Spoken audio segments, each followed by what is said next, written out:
ዕለታዊ አበይት ጉዳዮች መረጃ የሚቀርቡበት ፕሮግራም ነው። እስከ ፕሮግራማችን ፍጻሜ ድረስ አብራችሁን እንድትሆኑ እንጠይቃለን። ከኛ ጋር ቆይታ አድርጉ።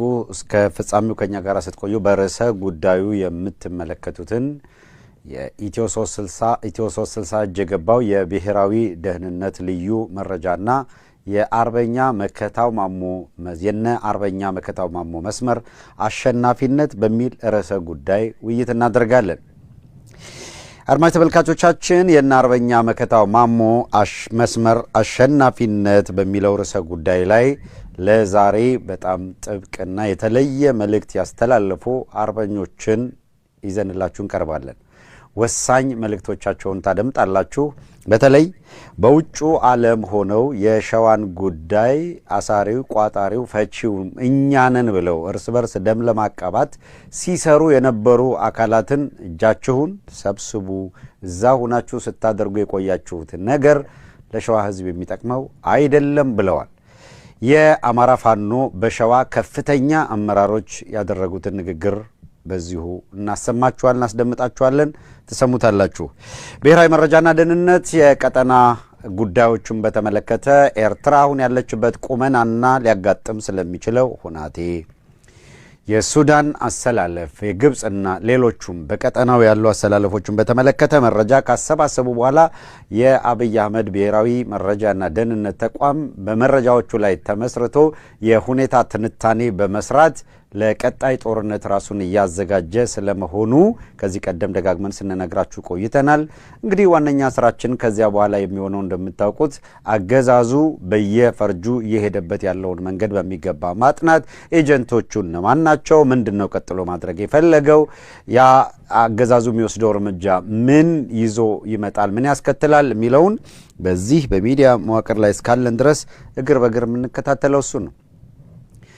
እንግዲህ ከሁለት ዓመት በኋላ የአማራ ህዝባዊ የአማራ ልዩ ኃይልን ለማፍረስ የነበረውን እቅድ ማርከህ ታጠቅ ተብሎ ጥሪ የቀረበለትን የአማራ ህዝብና በየቦታው ያሉ ወጣት አረጋውያን ሳይሉ በፋኖነት ፈንነው ሂደው አድኑን አገር አድኑ ሲባል ያዳኑ፣ ከዚያም ማርካችሁ ታጠቁ ሲባሉ ማርኮ መታጠቅ ምን እንደሆነ ያሳዩ ነበሩ። እንግዲህ ይሄንን አደባባይ ላይ ያለ ሲነገር ሲታይ የቆየ ሀቅ ነው።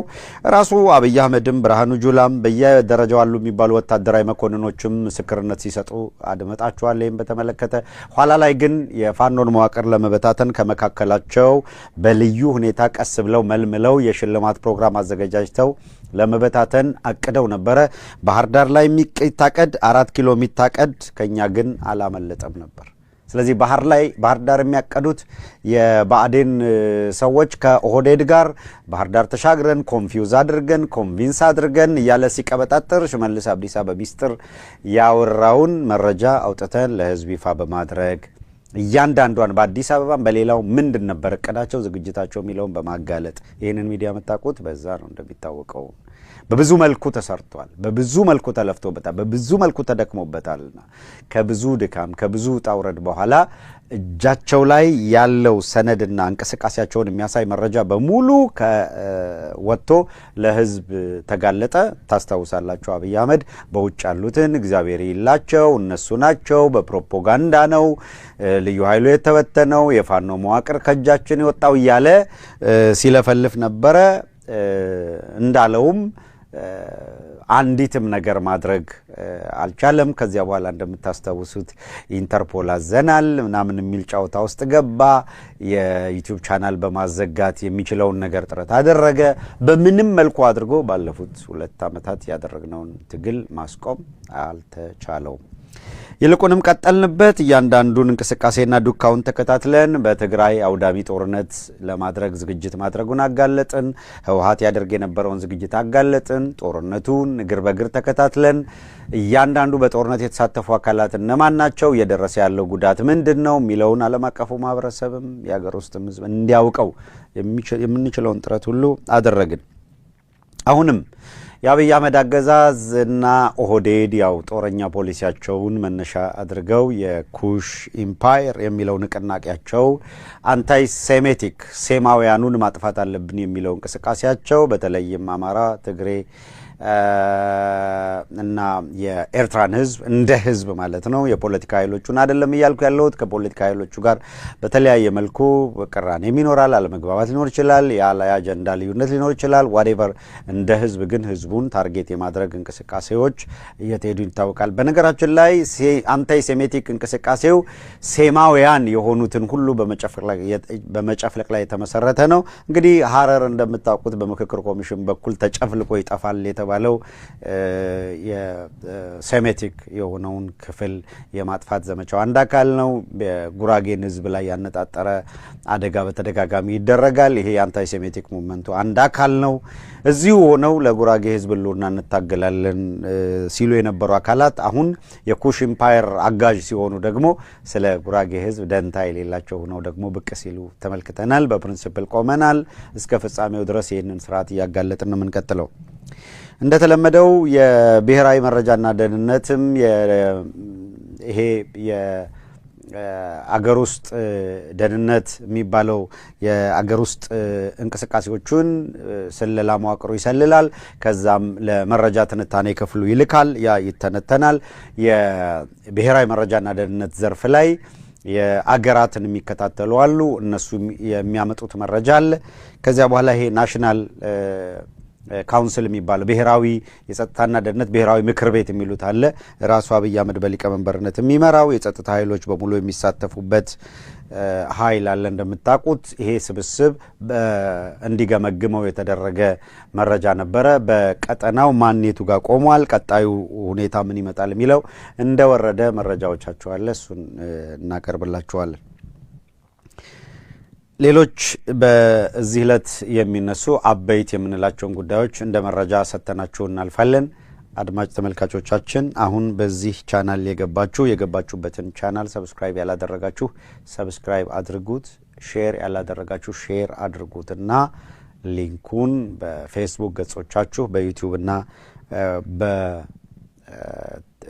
በፌስቡክ እና በቴሌግራም በዋትስአፕ በመሳሰሉት ግሩፖች ላይ በመሴንጀር ግሩፖች ላይ ይሄንን ሊንክ ላኩት ለብዙዎች እንዲደርስ በማድረግ ረገድ የናንተ ሚና ወሳኝ ነው በሚኒሊክ ሳተላይት ቴሌቪዥን ለምትከታተሉን ሚኒሊክ ዛሬም ንጉስ ነው እያላችሁ ተከታተሉን የዕለቱን ትኩስ ለዛሬ ይጠቅማል ያልነው መረጃ እናቀርብላችኋለን በነገራችን ላይ ይሄ መረጃ ቀጠናዊ ስለሆነና የኦህዴድን አውዳሚ ጦርነት ለመግታትም ጠቃሚነት ስላለው ጦረኝነትን የሚያስቀርም ስለሆነ ይህ አሁን የምናቀርብላችሁ መረጃ በሁሉም ዘንድ እንዲደርስ በማድረግ ረገድ ወሳኝ ሮል መጫወት የምትችሉት እናንተ የምታደምጡን ወደ ዝርዝር ጉዳያችን እናልፋለን ቀደም ሲል እንደገለጽንላችሁ ኢትዮ 360 የገባው የብሔራዊ ደህንነት ልዩ መረጃና የነ አርበኛ መከታው ማሞ መስመር አሸናፊነት ርዕሰ ጉዳያችን ነው የነ አርበኛ መከታው ማሞ መስመር አሸናፊነትን ቀዳሚ ካደረግን በኋላ ወደ ብሔራዊ መረጃና ደህንነት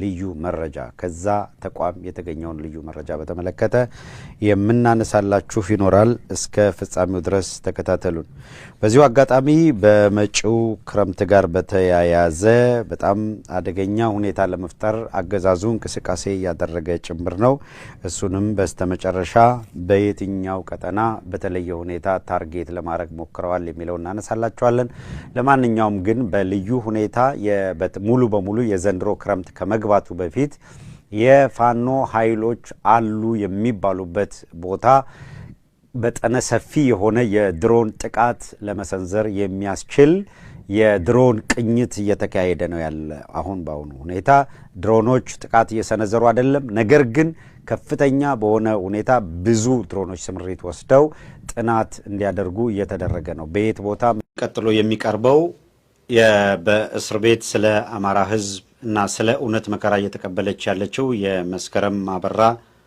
የተጠየቁ መልእክት ነው መስከረም አበራ ህፃን ልጆቿን ትታ ቤተሰቧን ትታ ስለ አማራ ህዝብ መከራ እየተቀበሉ ካሉት መካከል ነች ይሄ የኦህዴድ አገዛዝ በጭካኔ በማሰሪያ በእስር ቤት አጉሮ ከሚያሰቃዩቸው መካከል መስከረም አበራ በእንደዚህ አይነት ፈተናና መከራ ውስጥ ሆና እጅግ ለአስጨራሽ ትግል እያደረገ ያለው የአማራ ህዝብን ትግል ለመደገፍ አንድ መልእክት ሰዳለች።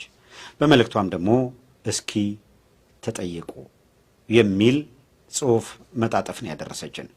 መጣጥፉን እንደወረደ አቀርበዋለሁ። ይሄንን መጣጥፍ ለሚመለከተው ሁሉ እንዲደርስ ታሰራጩት ዘንድም በአክብሮት እጠይቃለሁ። እስኪ ተጠየቁ። በዓለም ላይ ያሉ መልካም ነገሮች ሁሉ የትግል ውጤቶች ናቸው።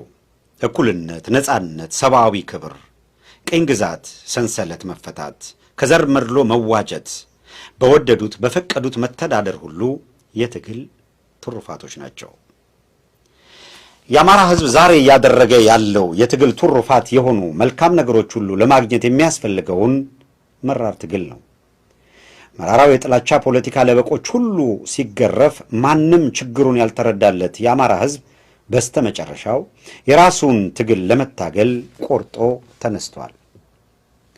ይህ ቻይ ህዝብ እዚህ ደረጃ ላይ ከመድረሱ በፊት የፍጡር በማይመስል ትዕግስት ታግሷል። የማይቻለውን ችሏል፣ የማይታለፈውንም አልፏል። ለማይሰሙ ጆሮዎች በደልን አቤት ብሏል። ሰሚ ግን አልነበረም። አሁን ትግሉ ሲፋፋም ደግሞ መካሪ ዘካሪው በስቷል። አድፋጩ ሁሉ የሰላም ሰባኪ ሆኗል። የአማራ ህዝብ በደሉን አበክሮ ሲነግረውና መፍትሄ እንዲያመጣለት ሲማጸነው የነበረው የብልጽግናን መንግስት ነበር። ይሄ መንግስት የአማራ ህዝብ በሲቃ እያማጠ ፍትህ ይወርድለት ዘንድ ሲማጸነው ሰምቶ ሊመልስለት ቀርቶ ምን ሆንክና ምን ላድርግልህ የሚል በአማራ ህዝብ ለቅሶ ላይ የሰርግ ድንኳን ለመጣል የሚቃጣው መልስ ሲሰጥ ኖሯል። አሁን የተፌዘበት ህዝብ ቆርጦ ሲነሳ ደግሞ ይሄው መንግስት በተለመደ ማደናቆሩ በዲሞክራሲያዊ መንገድ የተመረጠ ስለመሆኑ እያወራ ነው። በዲሞክራሲያዊ መንገድ ተመርጦ ከሆነም ምርጫ አንድ መንግስት እንደ ስልጣን የሚመጣበትን መንገድ ያሳያል እንጂ ከተመረጠ በኋላ ህዝብ አምኖበት የሰጠውን ስልጣን መንግስት ተብየው እንዴት እየተጠቀመበት እንደሆነ አላሳየንም። የብልጽግና መንግስት ደግሞ ተመረጥኩ ካለ በኋላ ስልጣኑን እንዴት እየተጠቀመበት እንደሆነ ሁሉም የሚያውቀው ሐቅ ነው። በሀገራችን በሁሉም ክልሎች ተመረጥን ብለው በስልጣን ላይ የተቀመጡ የየክልሉ የብልጽግና መኳንንት አዲስ አበባ እንደተቀመጠው የመንግስታቸው ራስ ሁሉ በአማራ ህዝብ መከራና ሲቃይ ላይ ሲያላግጡ ነበር። አሁን ህዝቡ በመሰለው መንገድ ከሲቃ የሚያወጣውን መንገድ ሲጀምር ካደፈጡበት ከሸፍጥ ዋሻ ብቅ እያሉ ማሳሰቢያ ይሉት የማደናገሪያ መግለጫ እያዥጎደጎዱ ነው። እንደ ጉንዳን መንገደኛ በአንድ አቅጣጫ ከመፍሰስ በስተቀር ግራቀኙን የማያዩ የብልጽግና ፓርቲ የክልል ጭፍራዎች የአማራ ክልል ህዝብ በኦሮሚያና በቤኒሻንጉል ጉሙዝ ክልሎች እንደ ቆሻሻ በጅምላ ሲቀበር ለገዳዮች የዝምታ ፈቃድ ሲሰጡ ነበር። የኦሮሚያ ክልልን የሚመራው ሰውዬ እንደውም ስንገላቸው ያልቅሱ፣ የምንሰጣቸው ነገር ቢኖር እንባቸውን ማበሻ ሶፍት ነው ሲል በግልጽ ተናግሯል። አሁን በንዴት ጥርሱን እያፏጨ ያወጣው መግለጫ ደግሞ የቀደመ ፌዙን አይመስልም። ይህ የሚጠበቅ ነው። ህዝብ ሲያለቅስ አይኖርም። ህዝብ ለትግል መነሳቱ ተፈጥሯዊ ነው። የአማራ ህዝብ እያደረገ ያለው ይህንኑ ተፈጥሯዊ ነገር ነው። ይህንን ተፈጥሯዊ ነገር በመከተር የአማራን ህዝብ የበደል እድገት ያሳልጥ ዘንድ ትውልድ አማራነቱን ተጠቅሞ ስልጣን ላይ ተወዝቶ የነበረው የአማራ ብልጽግናም ወጉ እንዳይቀርበት ስለ ሰላም አስፈላጊነት ለአማራ ህዝብ እየሰበከ ነው። ስለዚህ ስብስብ ሰላም ማለት ለገዳይ ካባ ማልበስ ነውና እንዲህ ባለ ራስን መናቅ አዘቅት ውስጥ ለተዘፈቀ ቡድን ቃላትን ማባከን የማይገባውን ክብርም መስጠት ነው።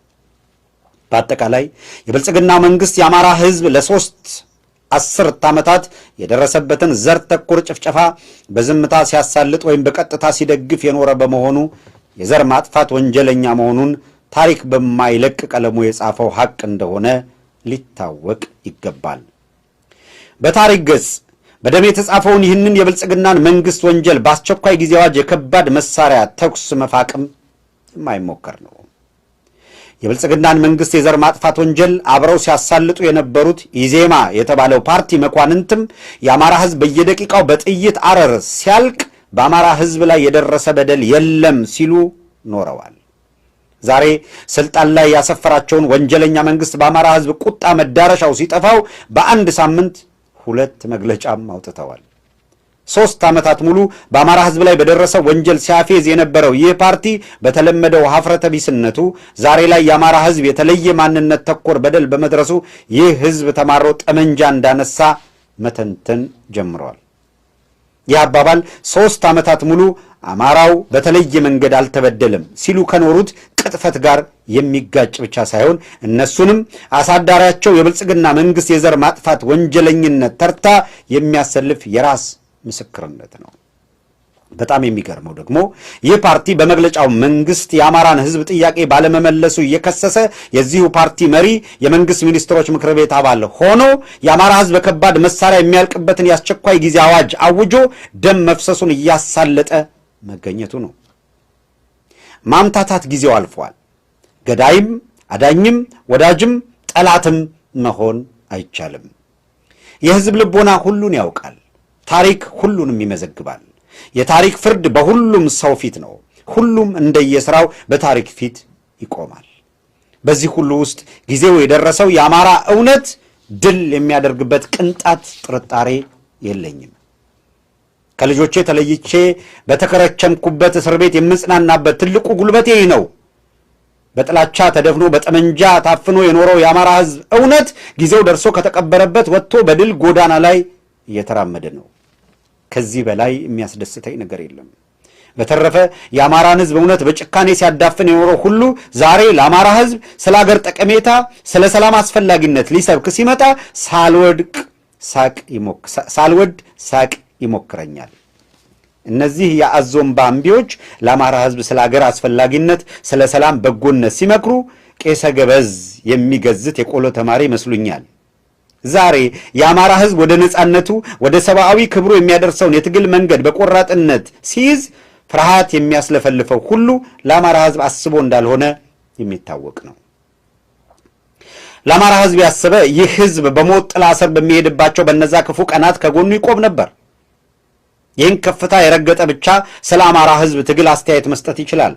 በተረፈ በንጉሱ ትእዛዝ በየሚዲያው እየወጣ የሚለፈልፈው ሁሉ የአማራ ጠሉ ስርዓት የዘር ማጥፋት ወንጀል አስቀጣይ እንጂ ሌላ አይደለም። የአማራ ህዝብ ትግል አስበርግጓቸው ከሰሞኑ በየሚዲያው የአማራን ህዝብ ልምከር የሚሉ ህልቆ መሳፍርት ሐሰተኛ የሰላም ሰባኪያንን ሳይ እና ስሰማ እንደ አማራ ህዝብ በሞት ጥላ ስር የኖሩ እስራኤላውያን የዓለምን ህዝብ በትዝብት የሚሞግቱበት አባባል ትዝ ይለኛል። አባባሉም ይህ ነው። በክፉ ቀናችን ከሚፈጁን ከሚያቃጥሉን ወገን ካልነበራችሁ ገዳዮቻችንን ስታግዙ የራሳችሁ ገዳይ ብላችሁ በመከራችን ላይ ፊታችሁ አዙራችሁ ነበር። እደግመዋለሁ። በክፉ ቀናችን ከሚፈጁን ከሚያቃጥሉን ወገኖች ካልነበራችሁ ገዳዮቻችንን ስታግዙ ወይም የራሳቸው ጉዳይ ብላችሁ በመከራችን ላይ ፊታችሁን አዙራችሁ ነበር። ለሶስተኛ ጊዜ ደግመዋለሁ። በክፉ ቀናችን ከሚፈጁን ከሚያቃጥሉን ወገን ካልነበራችሁ ገዳዮቻችንን ስታግዙ ወይም የራሳቸው ጉዳይ ብላችሁ በመከራችን ላይ ፊታችሁን አዙራችሁ ነበር። ዛሬ የአማራ ህዝብ ስለ ሰላም አስፈላጊነት፣ ስለ ሀገር ጥቅም ወቅቱ መኸር በመሆኑ አርሶ መብላት እንዳለበት ልትመክሩ በየሚዲያው የምትሰየሙ የሰላም ሰዎችን ኮቴሽን የአማራ ህዝብ ይህንን የእስራኤላውያንን አባባል ወደ እናንተ ቢያቀርበው መልስ ይኖራችሁ